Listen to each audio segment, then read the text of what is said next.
Hello बच्चों, कैसे हैं आप? I hope you are doing great at home. आज हम लोग हमारे एक नए चैप्टर की शुरुआत करते हैं, मोल कॉन्सेप्ट। 11th का सबसे पहला टॉपिक है ये और बहुत ही इंटरेस्टिंग टॉपिक है। ध्यान दीजिएगा, ये टॉपिक पूरे 2 साल तक आपको काम आएगा। पूरे 2 साल की केमिस्ट्री में ये टॉपिक का यूज होता ही रहेगा, क्योंकि मोल एक बहुत ही बेसिक फंडामेंटल यूनिट है जो कहीं ना कहीं बार बार यूज होगा। जब भी आप फिजिकल केमिस्ट्री को डील करेंगे तब मोल यूज होगा। बहुत ही आसान बट बहुत ही इंटरेस्टिंग चैप्टर है। शुरुआत करते हैं। तो सबसे पहले देखते हैं मोल है क्या। मोल एक एनिमल भी होता है, बट हम लोग यहां पर एक एनिमल के बारे में बात नहीं कर रहे। मोल है क्या उसके में बात करते हैं। मोल बच्चों है क्या। Mole is just a मियर counting unit. मात्र मोल एक काउंटिंग यूनिट है। मोल क्या है? एक काउंटिंग यूनिट है। तो अब कहानी है क्या मोल की, तो वो देखते हैं। सबसे पहले मोल की जरूरत क्यों थी, कि मोल जैसी एक काउंटिंग यूनिट बनाने की जरूरत ही क्या थी। फॉर एग्जाम्पल, एक काउंटिंग यूनिट है हमारे पास डजन। जैसे डजन है वैसे ही मोल है। अब देखते हैं मोल बनाने की जरूरत क्यों थी। मान लेते हैं आप बाजार में दाल लेने गए, तो आप क्या बोलोगे? 1 किलो दाल दो, 2 किलो दाल दो। आप ऐसा नहीं बोलेंगे कि 10 पीस डाल के दे दो, 20 पीस डाल के दे दो, 30 पीस डाल के दे दो।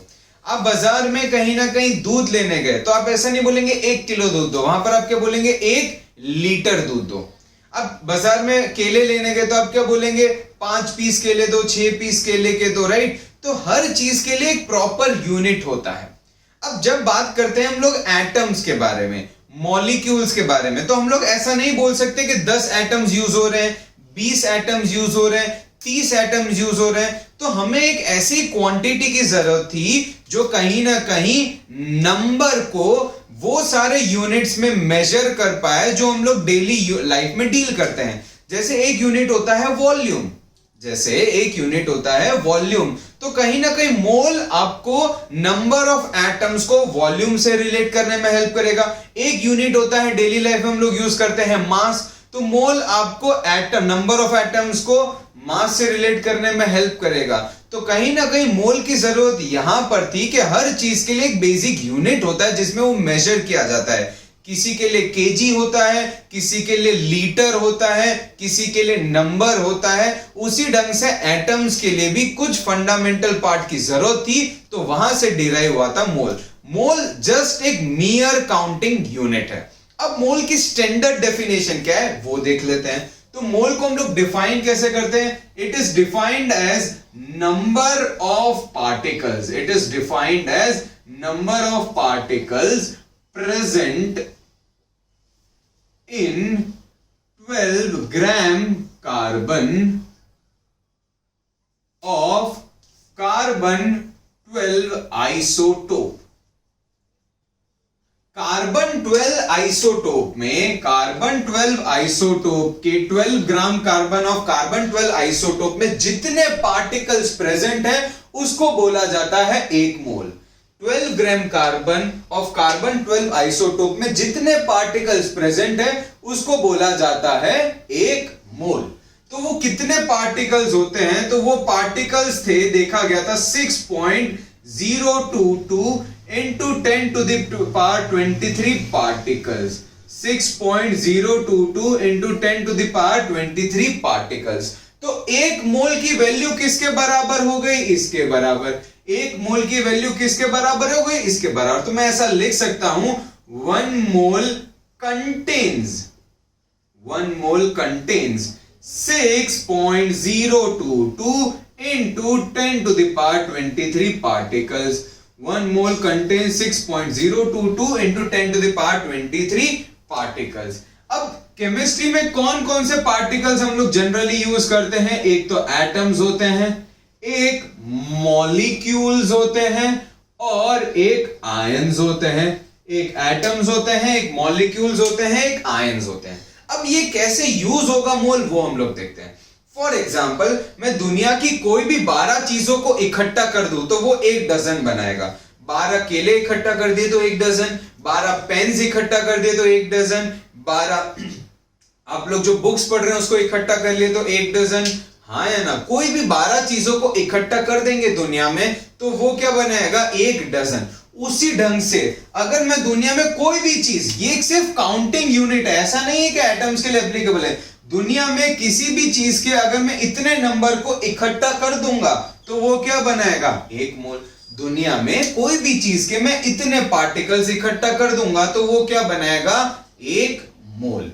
क्या मैं इधर तक क्लियर हूं? दुनिया में कोई भी चीज के मैं इतने पार्टिकल्स को इकट्ठा कर लूंगा, इस नंबर को इकट्ठा कर लूंगा तो वो बना देगा 1 मोल। जैसे 12 पेंसिल, 12 बेंचेस वगैरह वगैरह, उसी ढंग से मोल्स को भी इनसे रिलेट करेंगे। एक बार इतना लिख लीजिए जल्दी से और फिर आगे बढ़ते हैं हम लोग। कोई डाउट हो तो बताइए, जल्दी से एक बार इतना लिख लीजिए।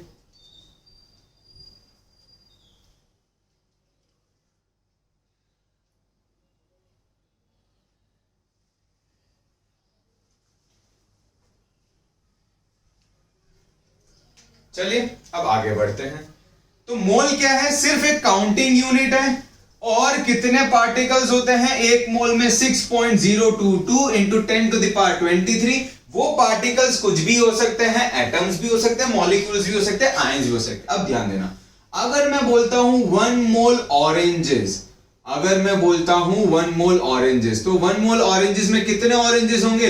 6.022 into 10 to the power 23 oranges. बस करना कुछ नहीं है, इतने नंबर को इकट्ठा कर लिया तो 1 मोल। क्लियर है इतना? अगर मैं बोलूं 1 मोल बनाना, 1 मोल बनाना किसके इक्वल होगा? तो वो होगा 6.022 इंटू 10 टू द पावर 23 बनाना।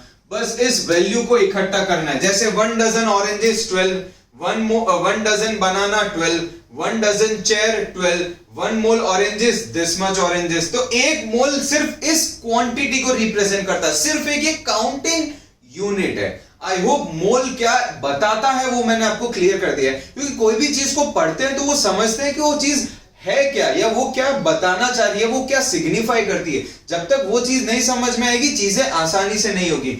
1 मोल सिर्फ इस वैल्यू को बताता है, ये एक काउंटिंग यूनिट है डजन की तरह।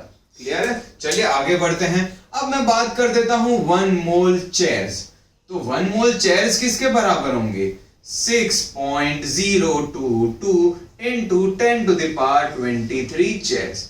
अब मुझे ये नंबर बार बार नहीं लिखना है, मुझे ये नंबर बार बार नहीं लिखना है, तो इस नंबर को एक नाम दिया गया था जिसको कहा जाता है एवोगैड्रो नंबर।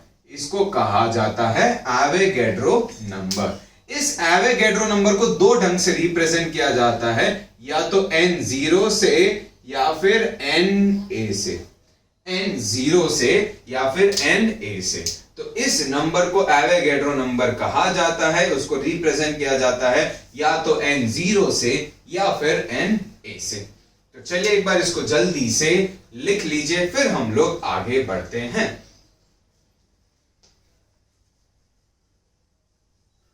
अब बात कर लेते हैं, अब हमें ऑरेंजेस, बनानास, चेयर्स के बारे में तो बात कर नहीं रही है, हम लोग केमिस्ट्री की बात करें तो एटम्स, मॉलिक्यूल्स के बारे में बात होगी। तो वो शुरुआत करते हैं। मान लेता हूं मैं बोलता हूं 1 मोल एटम, तो 1 मोल एटम किसके बराबर होंगे? 6.022 into 10 to the power 23 atoms. अब बार बार मैं ये नंबर नहीं लिखूंगा, मैं इसकी जगह लिखूंगा सिर्फ Avogadro number of atoms, Avogadro number of atoms. अब मैं इसको और थोड़ा आगे ले जाता हूं। 1 मोल मैं लिखता हूं हाइड्रोजन एटम, तो वो किसके बराबर होगा? 6.022 into 10 to the power 23 hydrogen atoms के बराबर। अगर मैं बोलता हूं 1 मोल सोडियम, तो 1 मोल सोडियम किसके बराबर होगा? Avogadro number of sodium atom. अगर मैं बोलता हूं 1 मोल मैग्नीशियम, तो वो किसके इक्वल होगा? Avogadro number of magnesium atoms. अब ध्यान देना, मैं ऐसा लिखता हूं 1 मोल हाइड्रोजन, तो 1 मोल सिर्फ हाइड्रोजन बोला तो मैंने H2 क्यों लिखा? 1 मोल हाइड्रोजन बोला तो मैंने H2 क्यों लिखा, H क्यों नहीं लिखा? तो वो चीज समझने जैसी है। प्यारे बच्चों ध्यान दीजिएगा, कुछ चीजें सिर्फ मॉलिक्यूल्स के फॉर्म में ही एग्जिस्ट करती है, कुछ चीजें सिर्फ मॉलिक्यूल्स के फॉर्म में ही एग्जिस्ट करती है। जैसे अगर मैं बोलता हूं हाइड्रोजन, तो हाइड्रोजन मॉलिक्यूल के फॉर्म में ही एग्जिस्ट करता है H2। मैंने कहा ऑक्सीजन, तो वो मॉलिक्यूल के फॉर्म में ही एग्जिस्ट करता है।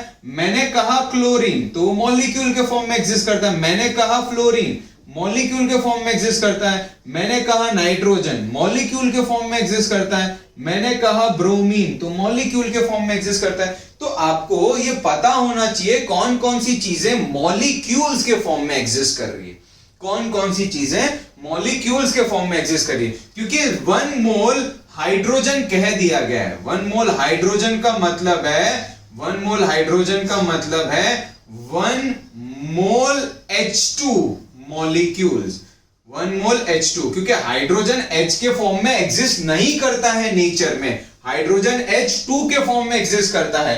आपको ये कभी भी नहीं बोला जाएगा कि H है या H2 है, ये आपको समझना पड़ेगा। अब मैंने यहां पर देखिए सिर्फ 1 मोल सोडियम बोला था। अब आपको ये पता है सोडियम मॉलिक्यूल नहीं, एटम के फॉर्म में एग्जिस्ट करता है। मैग्नीशियम मॉलिक्यूल नहीं, एटम के फॉर्म में एग्जिस्ट करता है। तो मैं ये चीज आपको क्लियर कर देता हूं कौन मॉलिक्यूल्स के फॉर्म में एग्जिस्ट करता है। जनरली नॉन मेटल्स मॉलिक्यूल्स के फॉर्म में एग्जिस्ट करते हैं। कौन मॉलिक्यूल्स के फॉर्म में एग्जिस्ट करते हैं? जनरली नॉन मेटल्स मॉलिक्यूल्स के फॉर्म में एग्जिस्ट करते हैं। देखिए ये सारे, तो ये बस दिमाग में रखिएगा कौन मॉलिक्यूल है कौन हाइड्रोजन है, इतना क्लियर हो जाएगा तो आपके लिए चीजें आसान हो जाएगी।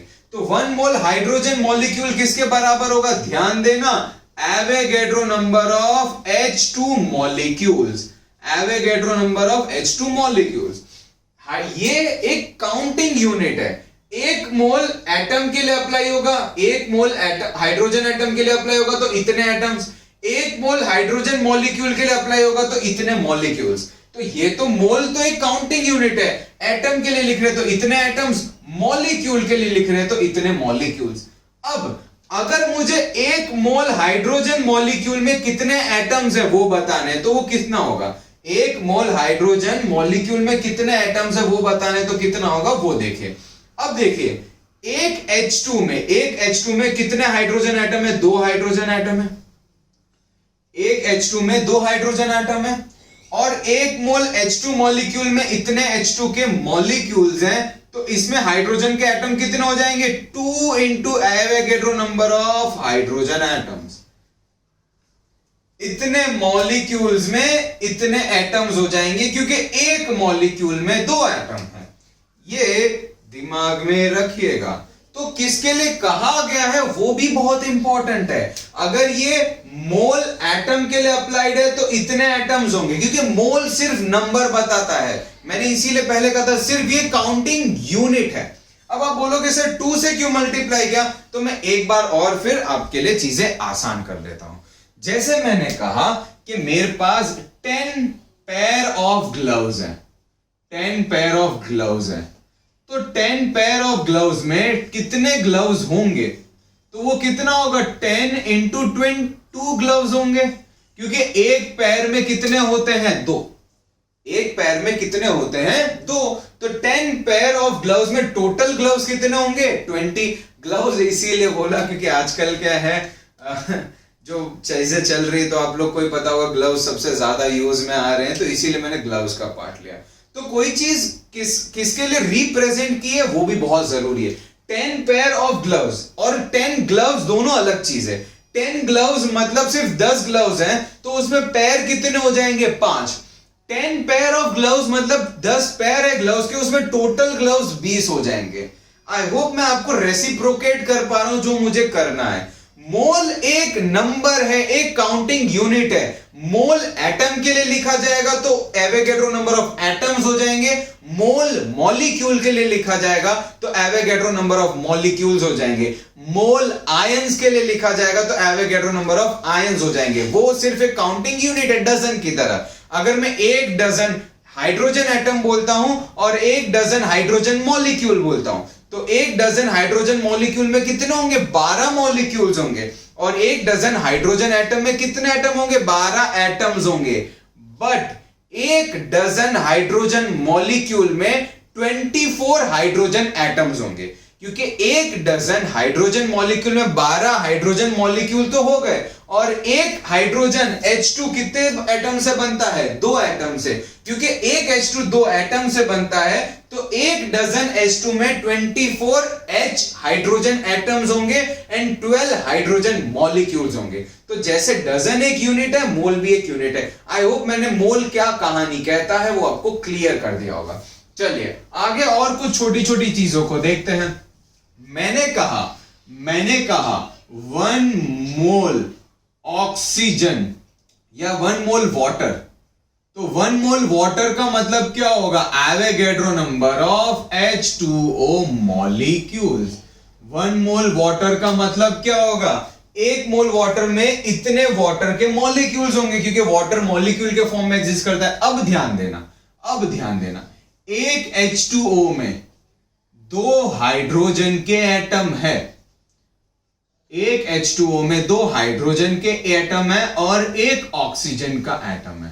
तो अगर आपको पूछ लिया जाए कि 1 मोल H2O में कितने ऑक्सीजन के एटम है, आपको पूछ लिया जाए 1 मोल वाटर में कितने ऑक्सीजन के एटम है, तो वो देखो 1 मोल H2O में इतने H2O के मॉलिक्यूल हैं और एक H2O में 1 ऑक्सीजन का एटम है। तो 1 मोल H2O में कितने ऑक्सीजन के एटम होंगे? Avogadro number of oxygen atom होंगे।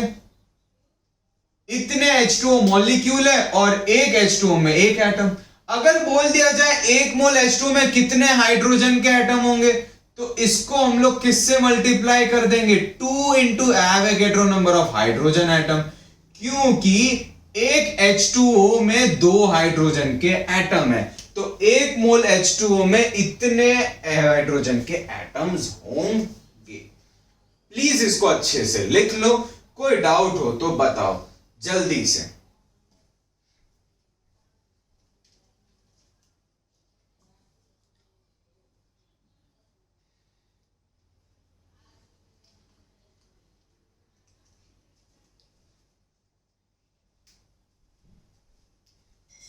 चलिए मैं आगे बढ़ता हूं, इस चीजों को और आगे लेके थोड़ा और क्लियर करता हूं कि एटम्स, मॉलिक्यूल्स, आयंस क्या क्या सिग्निफाई करता है, तो आपके लिए और आसान हो जाएगा, चलिए थोड़ा सा और आगे बढ़ते हैं। मैं बोलता हूं मेरे पास 1 मोल H2SO4 है, तो 1 मोल H2SO4 क्या बताता है? Avogadro number of H2SO4 molecule. क्योंकि H2SO4 मॉलिक्यूल है, तो 1 मोल H2SO4 के लिए तो इतने मॉलिक्यूल्स होंगे। ठीक है, अब ध्यान दो, एक H2SO4 में 2 हाइड्रोजन के एटम है, एक सल्फर का एटम है और 4 ऑक्सीजन के एटम्स हैं। तो इसमें बहुत सारे क्वेश्चंस आ सकते हैं। ऐसा बोला जा सकता है 1 मोल H2SO4 में बताइए कितने ऑक्सीजन के मॉलिक्यूल है। 1 मोल H2SO4 में कितने ऑक्सीजन के मॉलिक्यूल है, मॉलिक्यूल बोल रहा हूं मैं। तो अब ध्यान दो, 4 एटम है और 2 ऑक्सीजन एक एटम बनाता है। एक O2 मॉलिक्यूल में कितने ऑक्सीजन के एटम होते हैं? 2। एक मॉलिक्यूल में 2 एटम होते हैं, तो 4 एटम कितने बनाएंगे? 2 मॉलिक्यूल। तो इसमें कितने ऑक्सीजन के मॉलिक्यूल होंगे? 2 into Avogadro number of O2 molecule होंगे। देखो 4 एटम है, एक H2SO4 में 4 एटम है, 2 एटम मिलके एक मॉलिक्यूल बनाता है, तो 4 एटम 2 मॉलिक्यूल बनाएंगे। तो 1 मोल H2SO4 में 2 into Avogadro number of oxygen molecule होगा। अब पूछ लिया जाए 1 मोल H2SO4 में बताइए कितने हाइड्रोजन के एटम है। हाइड्रोजन के एटम बोल रहा हूं, तो एक H2SO4 में देखो कितने हाइड्रोजन के एटम है? 2। तो एवोगैड्रो नंबर H2SO4 में कितने एटम होंगे? 2 into Avogadro number of hydrogen atom. अगर ऑक्सीजन के लिए बोल दिया जाए तो कितने एटम होंगे? एक H2SO4 में 4 ऑक्सीजन के एटम है, तो 1 मोल H2SO4 में इतने मॉलिक्यूल्स हैं और एक मॉलिक्यूल में 4 एटम है, तो इसके एक मोल में कितना हो जाएगा 4 into Avogadro number of oxygen atom. तो ऑक्सीजन मॉलिक्यूल बोला गया है या एटम बोला गया, वो बहुत जरूरी है। और अगर कुछ भी नहीं मेंशन किया गया, बोला गया है एक मोल H2SO4 में कितने ऑक्सीजन है, तो ऑक्सीजन है मतलब मॉलिक्यूल है, क्योंकि नेचर में ऑक्सीजन O2 के फॉर्म में मिलता है, O के फॉर्म में नहीं, O2। तो इनडायरेक्टली हमें मॉलिक्यूल के बारे में ही रिप्रेजेंटेशन करना है। क्या इतना समझ में है? नेचर में कौन सी चीज किस फॉर्म में मिलती है वो आपको पता होना चाहिए, और वो उसी के लिए होता है। मैं बोलूं एक मोल वाटर, तो वाटर H2 होता है नेचर में। मैं बोला एक मोल नाइट्रोजन, तो वो N2 हो गया, क्योंकि नेचर में वो N2 के फॉर्म में एग्जिस्ट कर रहा है। तो जैसे वो एग्जिस्ट करता है, रिप्रेजेंटेशन वैसे ही होता है। Please keep this thing in mind. चलिए और थोड़ा सा अच्छे क्वेश्चंस लेते हैं।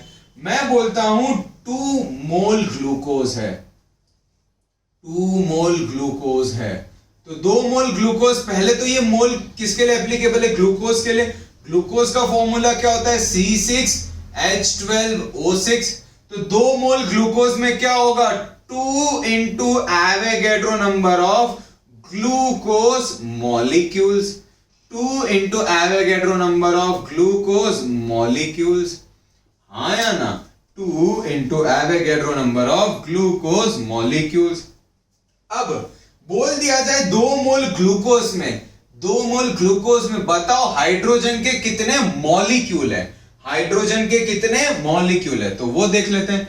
एक C6H12O6 मॉलिक्यूल में 6 कार्बन है, 12 हाइड्रोजन है और 6 ऑक्सीजन है। ये मैं एटम्स लिख रहा हूं, ये मैंने एटम्स लिखे हैं, 6 कार्बन के एटम्स, 12 हाइड्रोजन के एटम्स, 6 ऑक्सीजन के एटम्स। तो 2 into Avogadro number of C6H12O6 molecules में हाइड्रोजन के कितने मॉलिक्यूल होंगे वो देख लेते हैं। 12 एटम्स होंगे, 12 एटम का मतलब है 6 मॉलिक्यूल, क्योंकि 2 एटम्स एक मॉलिक्यूल से बनता है। H2 2 एटम से एक मॉलिक्यूल बनता है, तो एक C6H12O6 में 12 हाइड्रोजन के एटम है, तो 6 हाइड्रोजन के मॉलिक्यूल होंगे। अब ध्यान देना, 2 मोल ग्लूकोज में इतने ग्लूकोज के मॉलिक्यूल, तो 2 into 6 into Avogadro number of hydrogen molecule हो जाएगा। 2 इंटू एवोगैड्रो नंबर तो वही है, एक काम करता हूं मैं एवोगैड्रो नंबर को पहले लिख लेता हूं, इंटू 6 बाद में लिख देता हूं। ये 6 क्या है? ये तो सेम वैल्यू है, देखो ये जो वैल्यू है वो सेम है।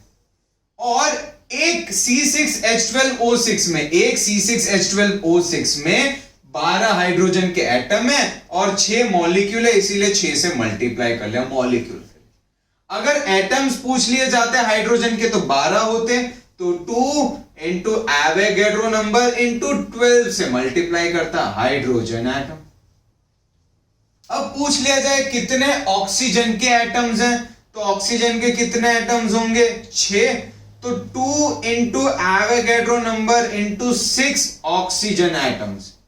और ऑक्सीजन के मॉलिक्यूल्स पूछ लिया है, तो बताओ कितने? 6 एटम्स तो 3 मॉलिक्यूल्स, तो 2 into Avogadro number into 3 oxygen molecule.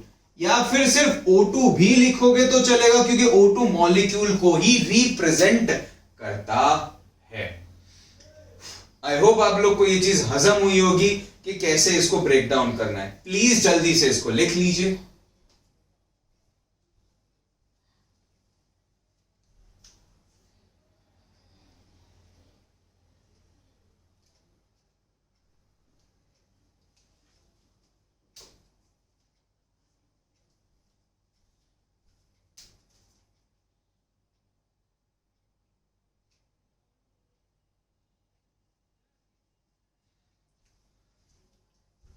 चलिए इसी में आगे बढ़ते हैं हम लोग, थोड़ा सा इसी में थोड़ा सा और आगे बढ़ते हैं। एक और ऐसा ही क्वेश्चन ले लेते हैं, एक और ऐसा ही क्वेश्चन ले लेते हैं।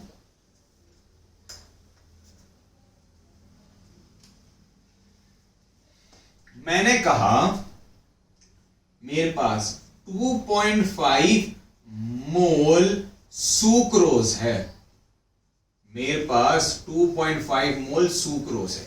सुक्रोज क्या होता है? जो शुगर है आपका, जिसका फॉर्मूला होता है C12H22O11। ये सुक्रोज मतलब शुगर मॉलिक्यूल है, जो आप शुगर खाते हो ना, वो सुक्रोज है।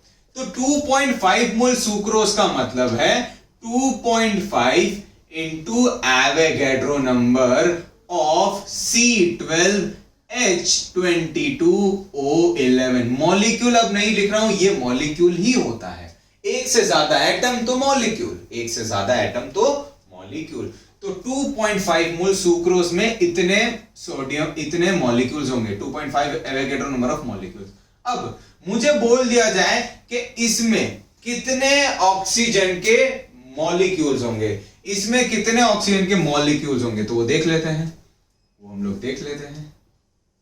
देखिए 1C6H12O6 में, सॉरी C12H22O11, C12H22O11 में, एक C12H22O11 में 12 कार्बन एटम्स हैं, कार्बन एटम्स लिख रहा हूं, 22 हाइड्रोजन एटम्स हैं और 11 ऑक्सीजन एटम्स हैं।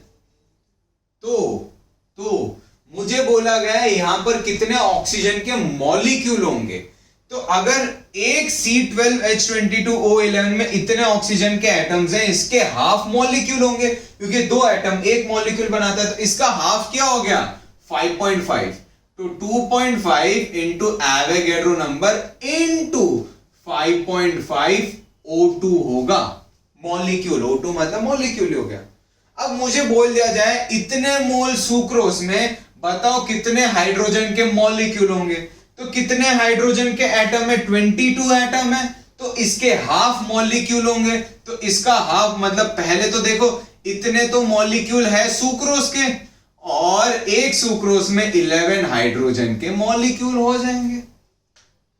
बोल दिया जाए कितने कार्बन के एटम होंगे, तो 2.5 into Avogadro number into 12 carbon के एटम्स होंगे। तो आई होप मैंने ये चीज बता दी है कि वो नंबर कैसे ब्रेक डाउन करना है, कौन सी चीज किसके लिए अप्लाई है और इसको कैसे करना है। प्लीज इसको जल्दी से लिख लो, फिर हम लोग हमारे बेसिक मोल के फॉर्मूलाज की तरफ बढ़ते हैं, मोल के फॉर्मूलाज की तरफ।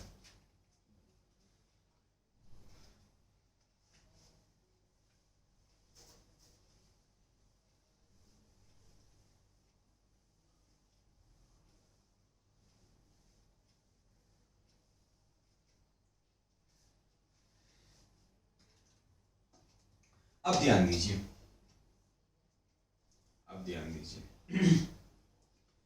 एक ध्यान दीजिएगा बच्चों, एक मोल में अगर 6.022 into 10 to the power 23 particles होते हैं, तो x पार्टिकल्स अगर होंगे, मैंने x पार्टिकल्स लिए हैं, तो उसमें कितने मोल होंगे।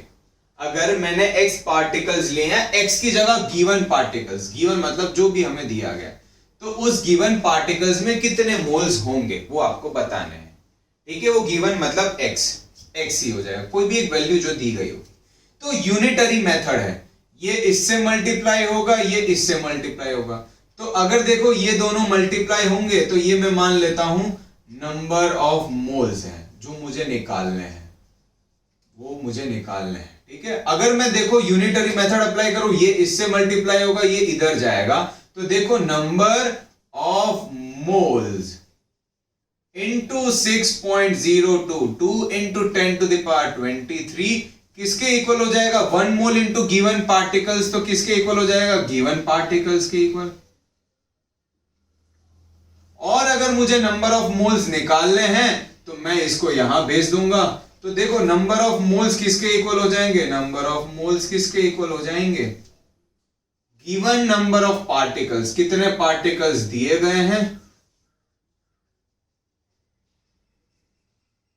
Upon this value 6.022 into 10 to the power 23, जिसको एवोगैड्रो नंबर भी कहा जाता है। तो ये पहला फॉर्मूला आपका जनरेट हो गया नंबर ऑफ मोल्स का, that is given number of particles upon Avogadro number. एक चीज ध्यान रखना, अगर यहां पर पार्टिकल्स में एटम्स ले रहा हूं तो जो नंबर ऑफ मोल्स आएंगे वो एटम्स के लिए आएंगे। यहां पर अगर पार्टिकल्स में मॉलिक्यूल्स ले रहा हूं तो जो नंबर ऑफ मोल्स आएंगे वो मॉलिक्यूल्स को रिप्रेजेंट करेगा, और अगर मैं यहां पर आयंस लूंगा तो जो नंबर ऑफ मोल्स आएंगे वो आयंस को रिप्रेजेंट करेगा। प्लीज ध्यान दीजिएगा, जो मैं लूंगा एटम्स लूंगा तो उतने मोल एटम होंगे, मॉलिक्यूल लूंगा तो उतने मोल मॉलिक्यूल होंगे, आयंस लूंगा तो उतने मोल आयंस होंगे। ये छोटे छोटे टर्मिनोलॉजी है जहां पर बच्चे गड़बड़ कर देते हैं, तो इसीलिए मैं इतना स्ट्रेस आउट कर रहा हूं और स्प्रेड भी कर रहा हूं इन चीजों को, ताकि जब हम लोग है ना इसको यूज करें पूरे 2 साल तक तो इन छोटी छोटी चीजों की वजह से इसको अप्लाई करते वक्त गड़बड़ी ना हो। तो इसको लिख लीजिए, ये एक फॉर्मूला है, ठीक है, ये एक फॉर्मूला है। दूसरा और 2 फॉर्मूलाज और हैं, वो भी हम लोग क्रिएट कर लेते हैं। 2 फॉर्मूलाज और हैं।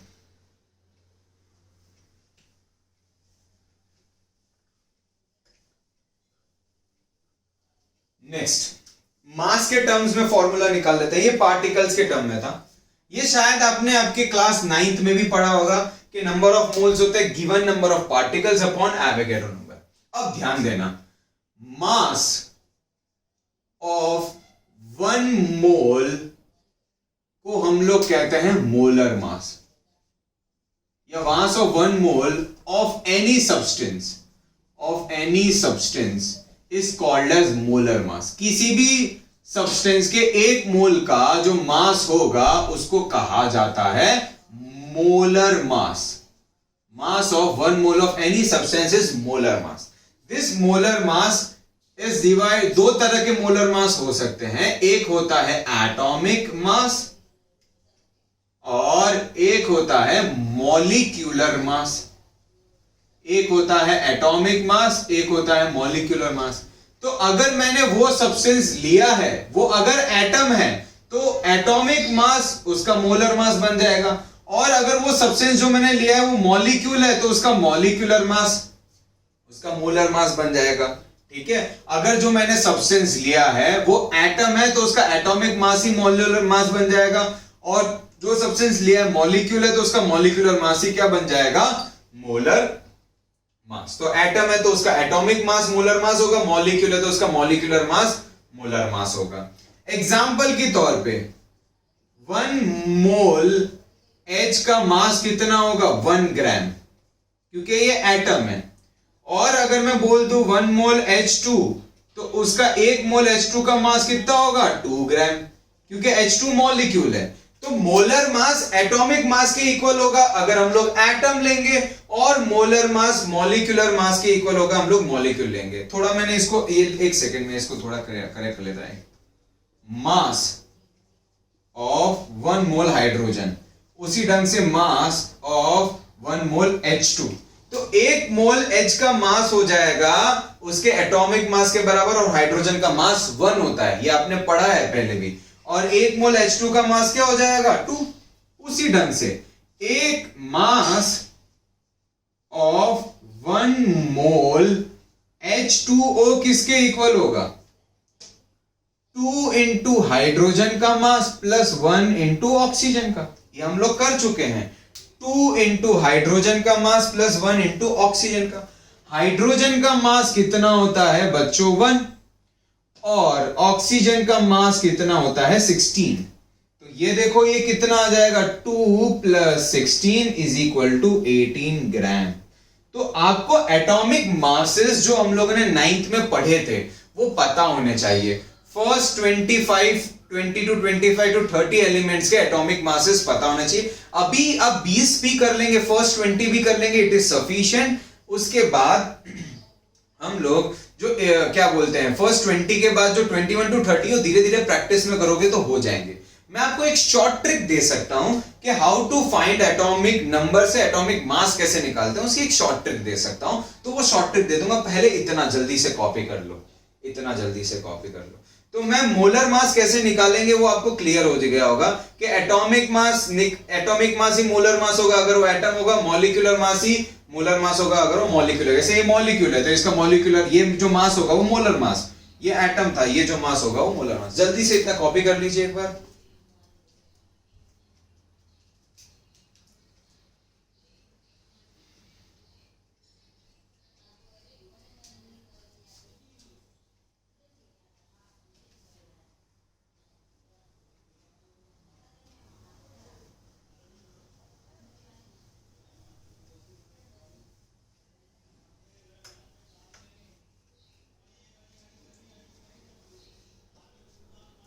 तो बच्चों अब अगर मुझे नंबर ऑफ मोल्स निकालने हो इन टर्म्स ऑफ मास तो वो किसके बराबर होगा?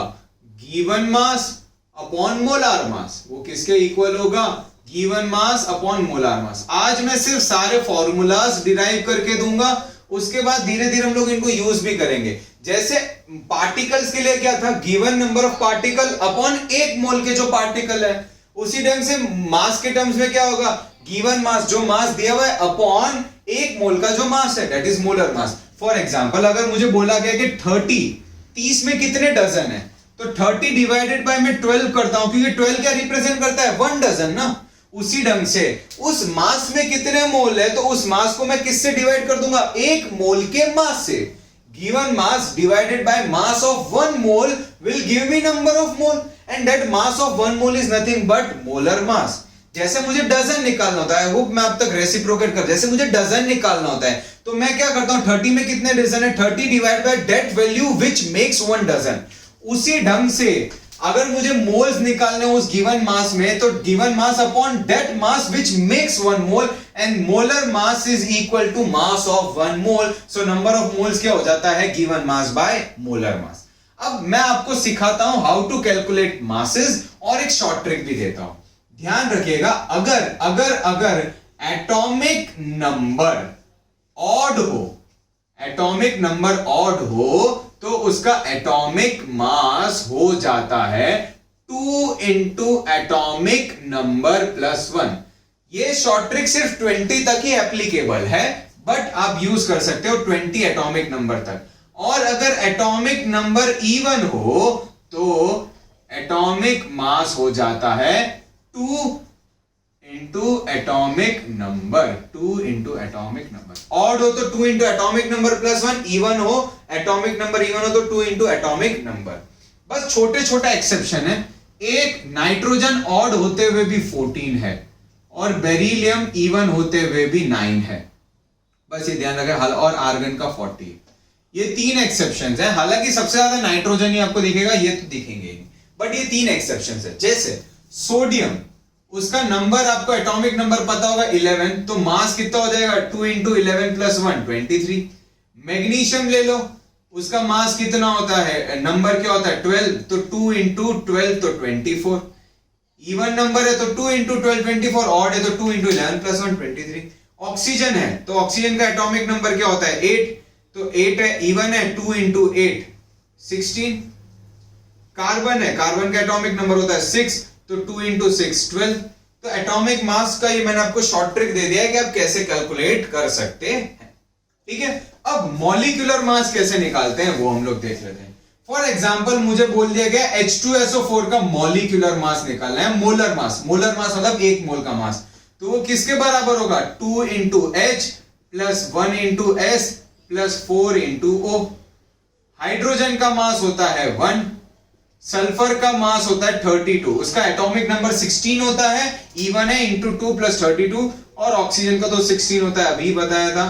तो ये हो जाएगा 2 प्लस 32 प्लस 16 इंटू 4 64, तो ये हो गया 98 ग्राम। तो ये आ गया H2SO4 का मास।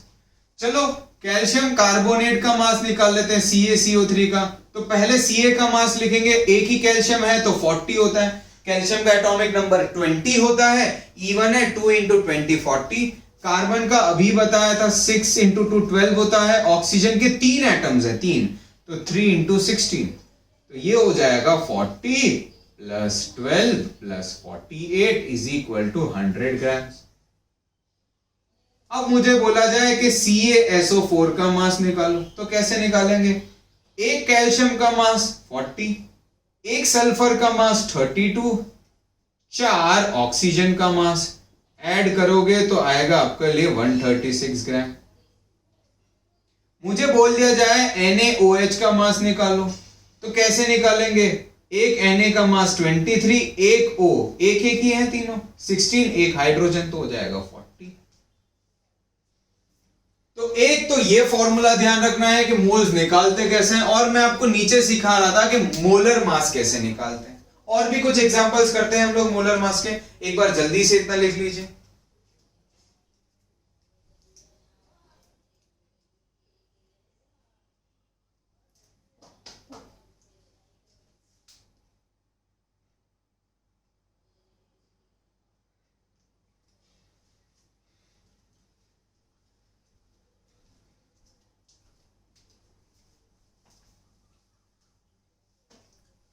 चलिए कुछ और एग्जांपल्स करते हैं हम लोग मोलर मास के। मान लेते हैं मुझे ग्लूकोज का मास निकालना है, तो ग्लूकोज का क्या होता है? C6H12O6, तो ये क्या हो जाएगा? 6 इंटू एक कार्बन का मास 12 हाइड्रोजन है और एक हाइड्रोजन का मास 1, 6 ऑक्सीजन है और एक ऑक्सीजन का मास 16, इन तीनों को ऐड करोगे तो 180 ग्राम होता है। कुछ के मासेस आपको मेमोराइज करने पड़ेंगे। मुझे सुक्रोज का मास बोल दिया जाए, सुक्रोज क्या होता है? C12H22O11, तो इसका मास क्या हो जाएगा? 12 इंटू एक कार्बन का मास 12, 22 इंटू एक हाइड्रोजन का मास 1, ऑक्सीजन 11 है इंटू एक ऑक्सीजन का मास 16, इनको ऐड करोगे तो 342 ग्राम होता है। इसको भी आपको मेमोराइज करना पड़ेगा, याद रखना पड़ेगा कि ये बार बार यूज होता है। एप्सम सॉल्ट ले लेते हैं, MgSO4.7H2। अब इसका कैसे निकालेंगे? तो एक mg का मास 24 होता है और एक ही है, एक ही सल्फर है जिसका मास होता है 32, 4 ऑक्सीजन है और हर ऑक्सीजन का मास होता है 16। अब आप बोलोगे सर इसका मास कैसे निकालेंगे? .7H2 कुछ भी नहीं है, 7 वाटर के मॉलिक्यूल्स हैं, 7 वाटर के मॉलिक्यूल्स हैं, जिसमें देखो 2 हाइड्रोजन है तो 2 हाइड्रोजन का मास 2 और एक ऑक्सीजन का मास 16, तो 7 इंटू 2 प्लस 16 हो जाएगा। 7H2O है तो 7 इंटू 2 प्लस 16। क्लियर हुआ? ऐसे भी कैसे करेंगे? तो ये हो जाएगा आपका 24 प्लस 32 प्लस 64 प्लस 7 इंटू 18, इसको ऐड कर देना तो आपका मोलर मास आ जाएगा। क्या इतना क्लियर हुआ कि मोलर मासेस कैसे निकालेंगे? ऐसे सॉल्ट हो या ऐसे कुछ हो तो। चलिए आगे बढ़ते हैं। अब अगर वॉल्यूम दिया गया हो तो मोल्स कैसे निकालते हैं? वॉल्यूम दिया गया हो तो मोल्स कैसे निकालते हैं? तो देखिए volume of 1 mole gas, 1 mole gas का, ये जो एप्लीकेबल है वो सिर्फ गैस के लिए ही एप्लीकेबल है, सॉलिड्स और लिक्विड्स के लिए एप्लीकेबल नहीं है। 1 मोल गैस का जो वॉल्यूम होता है वो होता है 22.4 लीटर एट STP। अब ये STP क्या है? STP है standard temperature and pressure. STP क्या है? स्टैंडर्ड टेम्परेचर एंड प्रेशर, जिसमें स्टैंडर्ड टेम्परेचर होता है 0 डिग्री सेंटीग्रेड 273 केल्विन। ध्यान रखिएगा टेम्परेचर का यूनिट केल्विन है, ना कि डिग्री सेंटीग्रेड, तो हम लोग हमेशा वही लेंगे। और स्टैंडर्ड प्रेशर है 1 ATM, एटमॉस्फेरिक प्रेशर। तो 0 डिग्री सेंटीग्रेड है 273 केल्विन और 1 ATM पे जो उसका वॉल्यूम होगा वो 22.4 लीटर के बराबर होता है। और ये 1 मोल वॉल्यूम का गैस है, 1 मोल गैस का वॉल्यूम इतना होता है, और इसीलिए इस क्वांटिटी को मोलार वॉल्यूम भी कहा गया है। मोलार वॉल्यूम, ध्यान रखना, 1 mole of any gas occupies this much volume.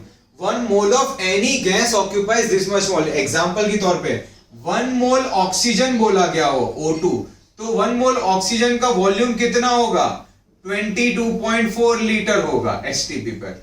1 mole sulphur dioxide gas का भी वॉल्यूम 22.4 लीटर होगा। 1 मोल हीलियम He का भी वॉल्यूम 22.4 लीटर होगा। तो आप बोलोगे सर ये O2 अलग है, SO2 अलग है, हीलियम ये तो एटम है, तो क्या वॉल्यूम सबका सेम होगा? डेफिनेटली सेम होगा, क्योंकि एक मोल किसी भी गैस का volume molar volume that is 22.4 litre की इक्वल। मोलार वॉल्यूम क्या है? एक मोल गैस, एक मोल का वॉल्यूम मोलार वॉल्यूम, एक मोल का वॉल्यूम मोलार वॉल्यूम। और एक मोल कोई भी गैस इतना वॉल्यूम ऑक्यूपाई कर रही है इररिस्पेक्टिव ऑफ गैस। मैं फिर रिपीट कर रहा हूं, ये सिर्फ गैस के लिए एप्लीकेबल है, सॉलिड्स और लिक्विड्स के लिए एप्लीकेबल नहीं है। Irrespective of the type of gas, SO2 हो, HEO, O2 हो, इतना ही वॉल्यूम होगा। 1 मोल नियॉन, नियॉन Ni होता है ना, मॉलिक्यूल के फॉर्म में तो ये होते नहीं है, उसका भी 22.4 लीटर होगा। आपको बोल दिया जाए 1 मोल ओजोन गैस का वॉल्यूम, 1 मोल ओजोन गैस का भी वॉल्यूम 22.4 लीटर ही होगा। सो 1 mole of any gas occupies this much of volume. 1 mole of any gas occupies this much of volume. जल्दी से इसको लिख लीजिए, फिर मैं आगे की तरफ बढ़ता हूं। फिर बस मैं नंबर ऑफ मोल्स का फॉर्मूला दे दूंगा वॉल्यूम के लिए। आज के लिए इतना ही। 1-2 ऑनलाइन सेशंस लेंगे और उस ऑनलाइन सेशंस में इसके बेस न्यूमेरिकल कैलकुलेट करेंगे।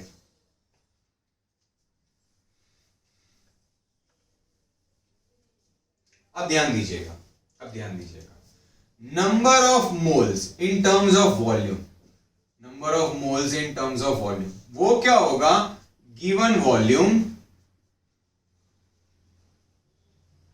upon 22.4 liter, and this is only applicable for gas. Given volume upon 20, number of moles कैसे निकालेंगे वॉल्यूम में? जो वॉल्यूम दिया हुआ है upon that volume which makes 1 mole, and एक मोल गैस का वॉल्यूम कितना होता है? 22.4 लीटर। तो नंबर ऑफ मोल्स कैसे निकालेंगे? Given volume upon 22.4। क्लियर हुआ? और ये फॉर्मूला सिर्फ गैस के लिए अप्लाई तो मैं तीनों फॉर्मूलाज लिख लेता हूं मोल्स के। अगर गैस हो और वॉल्यूम के टर्म्स में वॉल्यूम दिया हुआ हो और मोल्स निकाले तो ऐसे हैं। अगर मास दिया हुआ हो, मास दिया हुआ हो तो मोल्स कैसे निकालेंगे? Given mass upon molar mass, given mass upon molar mass. तो मोल्स मास दिया हो तो ऐसे मोल्स निकाल लेंगे। और अगर पार्टिकल्स दिए गए हो, पार्टिकल्स दिए हो तो कैसे निकालेंगे? Given number of particles upon Avogadro number 6.022 into 10 to the power 23। इससे आपको क्या मिल जाएंगे? मोल्स। तो क्या दिया? वॉल्यूम दिया हुआ है तो ये फॉर्मूला यूज करेंगे, मास दिया हुआ है तो ये फॉर्मूला, पार्टिकल्स दिए हुए तो ये फॉर्मूला। जल्दी से लिख लीजिए। This is all for today. Thank you.